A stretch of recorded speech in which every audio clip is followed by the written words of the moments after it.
This past spring, I had the privilege of being able to add something new to my resume, T-ball coach.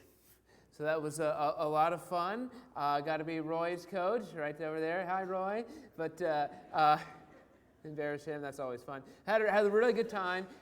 It was an interesting experience, to say the least. Nothing like I've ever really encountered before. And as I was preparing for it, one of the questions that came up is a parent asked, what requirements do the players have in regards to equipment? Well, there are only two things that they had to have. They had to have a helmet and they had to have a glove. And I quickly found out that not every kid had a helmet, not every kid had a glove, and the league was able to help them with that and get them ready, get them prepared so that they could participate and have fun. And as we were getting ready for the first game, we had a practice right before the first game, and one of the parents said, what time do the kids need to be there? And, I mean, these are 4, 5, 6-year-olds, and I said, I don't know, 5 minutes before the game? It's not like a 5-year-old needs to stretch. Right? I mean, their whole life, they're ready to go for that type of stuff. And also, you know, the longer they're there, the more the bathroom situation becomes an issue or something you have to think about. So it's just show up before the game, just be there. And as I think about that and the preparation required for T-ball and all the things, I wonder how many times we view life like that. Well, I just need to show up. I just need to be present. I don't need to prepare. I don't need to do anything but bless whatever situation it is with my presence. We don't work. We don't get ready. We don't stretch. We don't do the things beforehand. And spiritually speaking is where I'm going.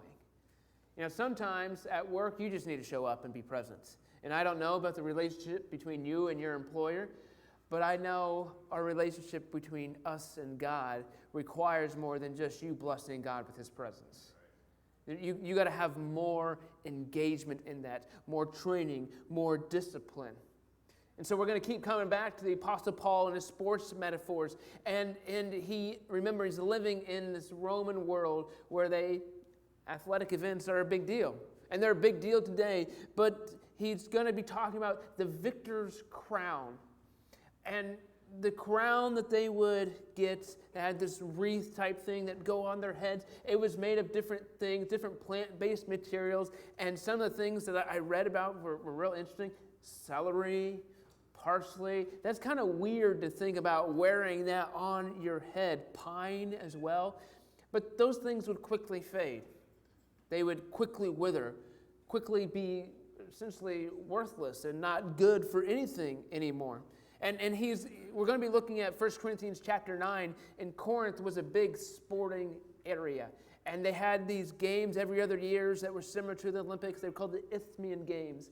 And they had things such as jumping, as throwing, as wrestling, as boxing, as racing. They had all these things that you would expect at these sporting events of this time. And it was a big deal. So Paul's writing to this audience that knows, you know, the preparation that's required. These athletes didn't show up to these games just walking off the streets. They had to endure training, had to endure discipline, had to make sure that they were ready. But they were preparing for something that would wither, something that would fade, something that would not last. And so Paul is calling the people of God to something different, something greater, to prepare for something that will last. But one of the things he reminds us is that there's no participation trophy in the kingdom of heaven. It's more than just showing up. Too many times we just show up and we bless God with our presence. Paul said, you know, there are times where that's all we can do. There are times, I don't know what brought you here right now. Maybe you had a wonderful week. Maybe you didn't. Maybe you had an argument 10 minutes before you joined worship today. Maybe you had a great conversation 10 minutes before worship today. So I recognize there are times where showing up is the only thing we can do. And Paul is not belittling us for that, but he says that can't be our default method. We've got to make sure we prepare. We've got to train. We've got to be ready for what God has in store for us. Because those athletes that participated in these games in Paul's day, if they were victorious, then they received a lot of honor. They received a lot of praise. They'd get free stuff. They'd be treated as everyone's best friend, and people would enjoy their company and invite them to things. But we have to remember that there's a difference between entering the race and winning the race. We've got to pursue victory, not just participation. We should run well, and we need to finish well. Again, there's a balance here. Sometimes showing up is all we can do. We can't earn God's grace. We're not talking about earning the grace and earning our way into heaven or anything of that nature, but it's about making sure that we put forth the effort that honors God and puts us to where God wants us to be. But we go through life and we've experienced trainings.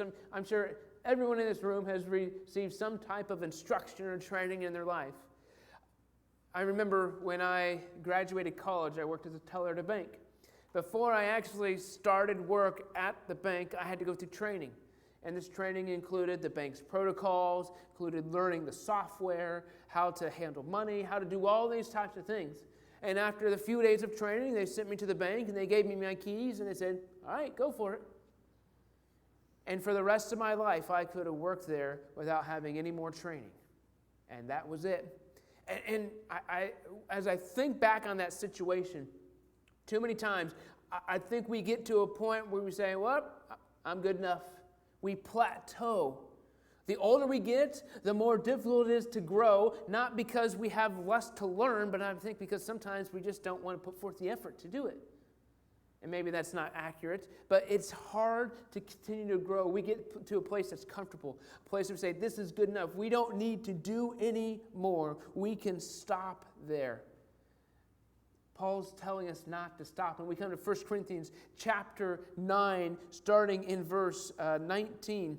And Paul writes, says, even though I am a free man with no master, I have become a slave to all people to win them to Christ. When I'm with the Jews, I live like a Jew to win the Jews to Christ. When I'm with those who follow the Jewish law, I also follow the Jewish law. Not that I am under the law, but I do this so that I can win those to Christ who are under the law. When I'm with the Gentiles who do not follow the law, I also live apart from the law. Not that I disobey God, but I obey the law of Christ. When I'm with those who are weak, I join in their weakness so that I can bring the weak to Christ. Yes, I try to find common ground with everyone so I can do everything I can to share the good news and share in its blessings. Paul is telling us the effort that we need to put forth in sharing this message about Jesus. Now, he talks about how Jesus makes us free from the law and sin. And I recognize the law is different from sin. I'm not saying they're the same things, but they both can impose heavy burdens on us. They both can make us feel restricted. Sin is burdensome. Sin seeks to destroy us. The law can be burdensome. The law doesn't seek to destroy us, but it just tells us how we sin. The law is limited in that way. But this life that Paul is calling us to live, this holiness, this Christ-likeness is freedom. It's freeing for us. It allows us to come out from this burden of the law. It allows us to come out from the burden of sin so that we can live free in Jesus.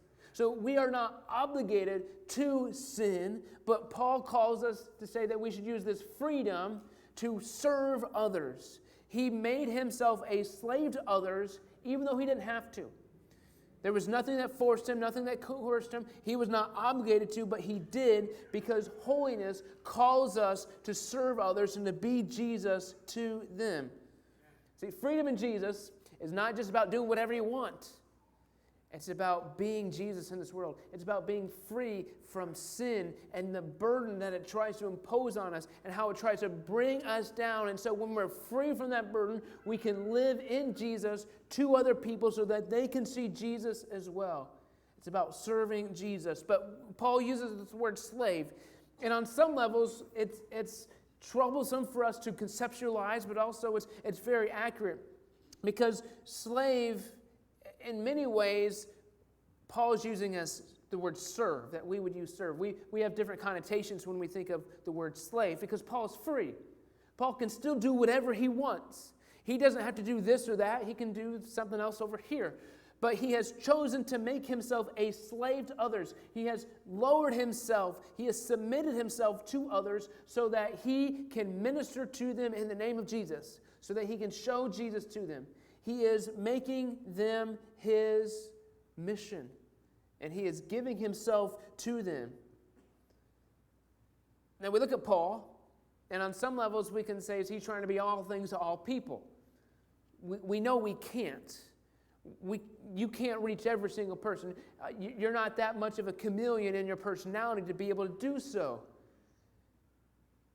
And if you were, would you actually be authentic about it? We have to make sure we have a balance with that. Now, this is 1 Corinthians chapter 9. and 1 Corinthians chapter 8, Paul is talking about what I would call our spiritual preferences. Talking about meat sacrificed to idols, that some people can eat that, some people, that is a spiritual hindrance for them. And so Paul is saying, if you can eat meat sacrificed to idols and still worship Jesus, great. But if it causes somebody else hardship, why would you do it? Why would you allow your freedom to impose hardship on someone else? So that's what he's getting at here. He's saying, we're free in Christ, but not free to just live willy-nilly. We're free to honor Jesus, and sometimes honoring Jesus means sacrificing things for the better of other people. He's calling us to live that way. We can't allow our personal convictions to allow others to stumble. We can't allow our personal preferences, even if they are spiritual, to get in the way. I think if we think of a tangible example, it can be sometimes we have preferences on the translation of the Bible we prefer. I don't think this is as big of a deal as it used to be, but people used to love the New International Version or the King James Version, and they were very staunch on that particular version, and there's nothing wrong with those versions. I'm not up here trying to advocate for one or the other, but if someone loves the King James Version, let them love the King James Version. If someone loves the NIV, let them love the NIV. It's not a matter of allowing my preferences to impose undue burdens on others. Because Paul is talking about making sure our method is flexible so we can share this message.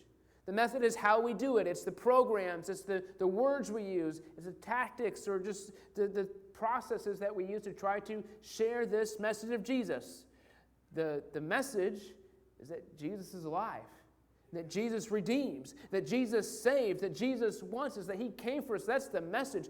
That is core. We can have all other types of programs, but the message has to be central. And we cannot be slave to the message. So we have to be flexible. We have to adjust. And so when Paul is talking about when he was with the Jews, he was like a Jew. When he was with the Gentiles, he was like a Gentile. Essentially what he's saying is he knows his audience, and he learns the audience.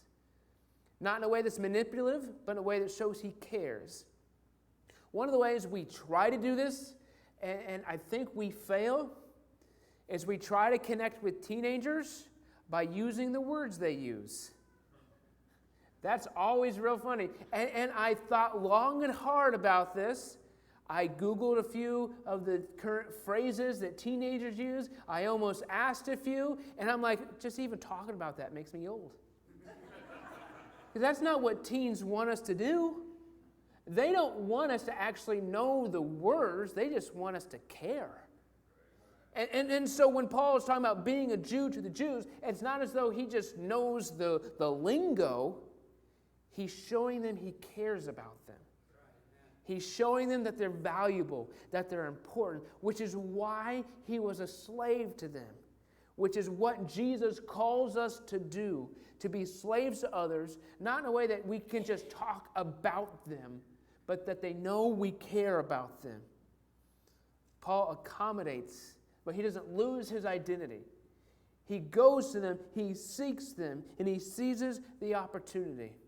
He does so because he recognizes there's no participation trophy in the kingdom of heaven. We've got to do something. We've got to work. We've got to improve. We've got to thrive. And as I'm thinking about Paul, particularly in 1 Corinthians chapter 8, when he's talking about meat sacrificed to idols, that's not something that we really would apply to our lives today. But I imagine if Paul was out with people who were vegans, Paul would be a vegan just to show them the love of Christ. He lived his life in a way that said worldly pleasures don't matter. What matters is that I can connect with you and show you the love of Jesus. Now, if I go out and I try to be a vegan with somebody, they're probably going to know that's not me. So we got to make sure we live authentically, that we live in a way that's true to who we are. And Paul was so saturated with Jesus that the pleasure of this world didn't mean anything. And he could sacrifice any of his worldly pleasures for others in an authentic way because his motive was to spread the good news of Jesus. That was the sole purpose of his life. That was the driving mission of what he did. He didn't seek accolades. He didn't seek comfort. He didn't seek anything for himself. He worked to adjust his life so that people could come to know this person named Jesus that he believed was alive. That was his mission statement. He wasn't careless. He went to people. He was active. He was an active participant in the kingdom of heaven because there's no participation trophy. It's about doing the work that Jesus has called us to do. But again, I think we can plateau, or we can check boxes off in the requirements and kind of limit it to that. I'm ordained as an elder in the Church of the Nazarene, and there's a process that you have to go through in order to be ordained. It's not you just call somebody up and get ordained, like the internet allows you to do these days. But so the first thing you have to do is you have to apply for a local license, meaning the church board. You come before the church board and they interview you and talk with you, and they say, we'll grant you a local license. Which all that really means is the church board is saying, we see that God is doing something in your life. We're going to watch, and we're going to try to invest in you. After a year of having a local license, you can get a district license, which is a district. And our district is the entire state of Iowa. And with that, you go and you sit before the Ministerial Credentials Board. Sounds just as exciting as it is, or it is just as exciting as it sounds. But it's really an affirming group. But it's pastors who are ordained, and you sit and they interview you, and they affirm you and hold you accountable and invest in you some more. And all the while, during this process, you have these educational requirements in order to fill the ordination requirements. And so you get your district license. And then you can become a pastor of a local congregation. And after you've been a pastor for 3 years and you have fulfilled the education requirements, you can get ordained. And as I look back on that, I was ordained in 2014, a wonderful experience, and I'm grateful for God's blessing in my life. But my growth as a follower of Jesus, my growth as someone who God has called into ministry did not stop when I was called. It didn't stop when I received my local license or my district license. It didn't stop when I finished all the educational requirements. It didn't stop when I became a pastor. It didn't stop when I was ordained. It's never going to stop. Because who Jesus calls me to be today requires that I grow for tomorrow. Requires that I develop myself. Not in a way that we're just trying to be better members of society, but we're trying to dig deeper who Jesus is calling us to be. Jesus calls us to be better. Sometimes he just calls us to be humble. So when we think of better, I think we get these connotations of, more influence, more money, more followers, whatever that is. And sometimes better means just lowering yourself. We're continuing to grow. It doesn't stop. Paul changed his methods, but he never changed his message. He continued to grow. And he continues it here in 1 Corinthians 9.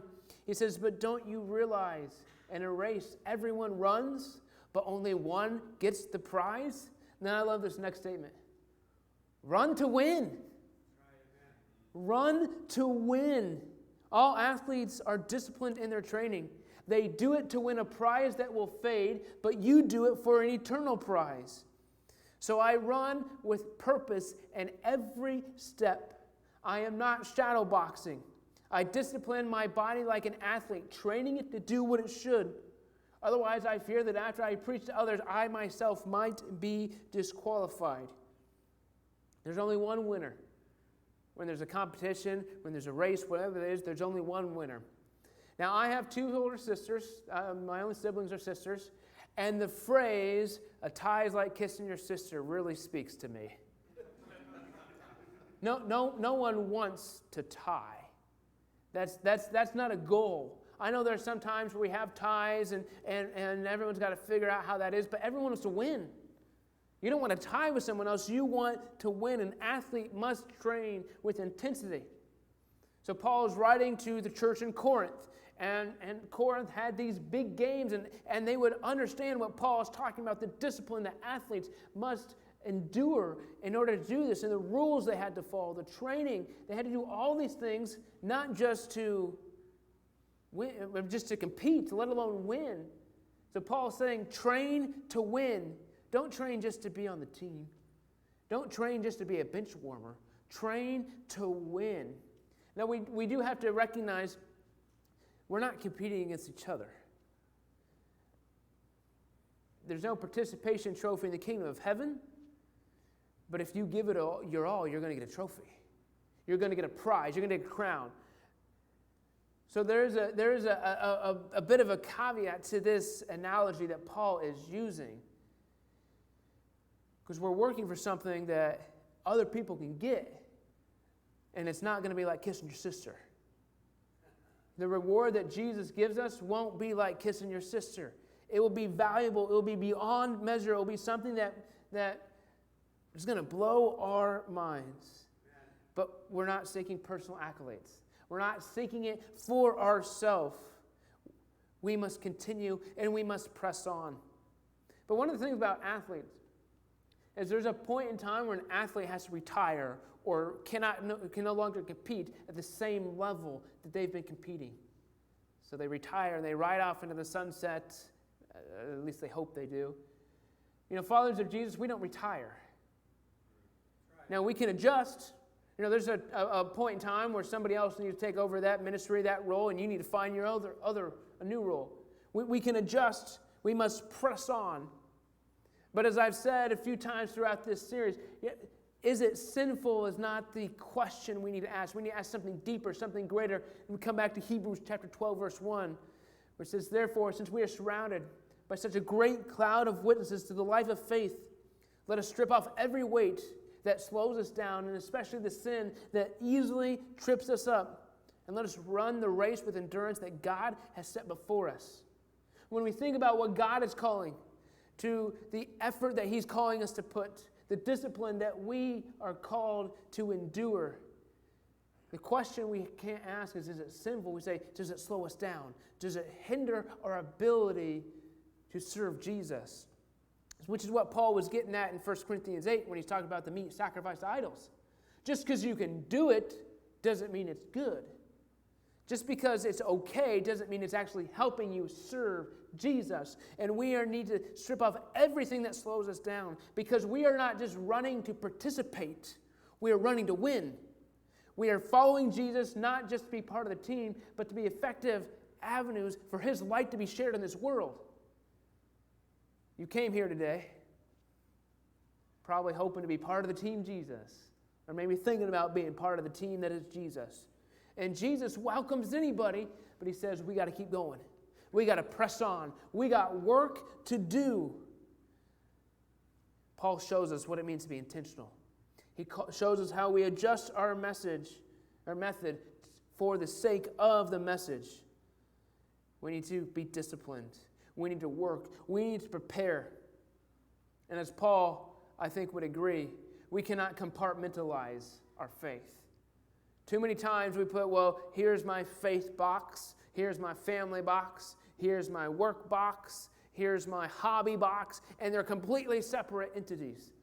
Paul says we can't separate those. Following Jesus influences everything. I'm not sure if you've experienced this, but I know people who have gone on diets before that allow for what they call cheat days. And so whether it's once a week, once a month, and whatever that is, maybe you can't have carbs, and so once a week you can have carbs at a meal or something like that. And I'm not trying to say anything about that particular diet or whatnot. I'm just concerned that there are a lot of followers of Jesus that have cheat days. That, we're living life, and you know what? I'm going to ask for forgiveness instead of permission on this one. I'm going to go ahead and do this, even though it doesn't honor Jesus. So that sin that so easily trips us up, that entangles us, that slows us down, we willingly put on. Paul says we can't accept that. We've got to train with discipline.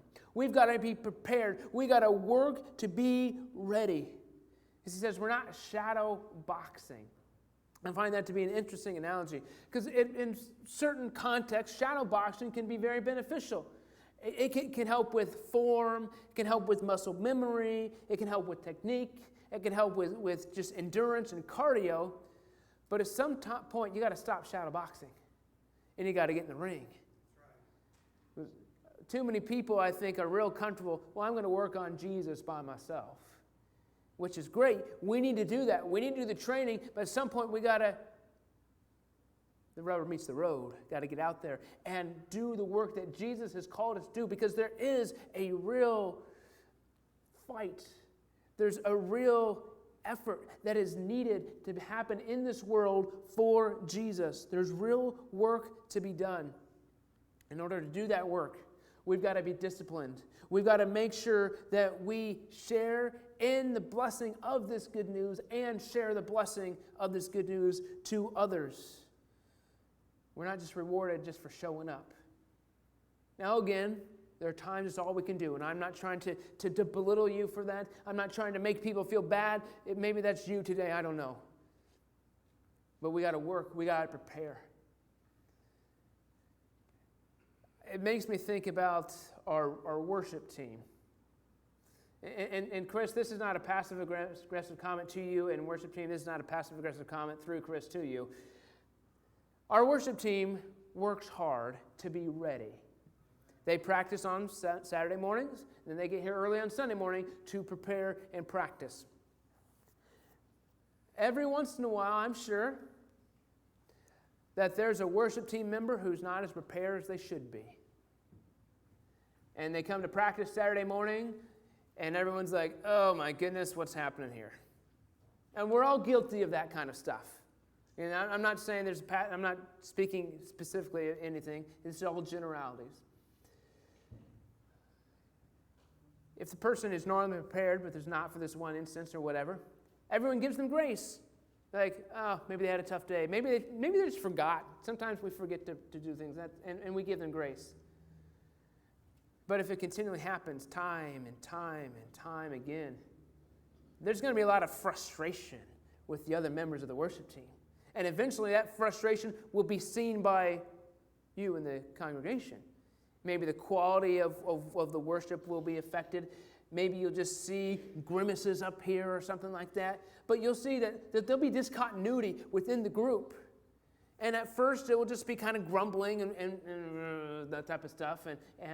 But eventually the person will be confronted and say, hey, we need to practice. We need to be ready. You need to respect everybody else's time and energy, and you need to be prepared for this.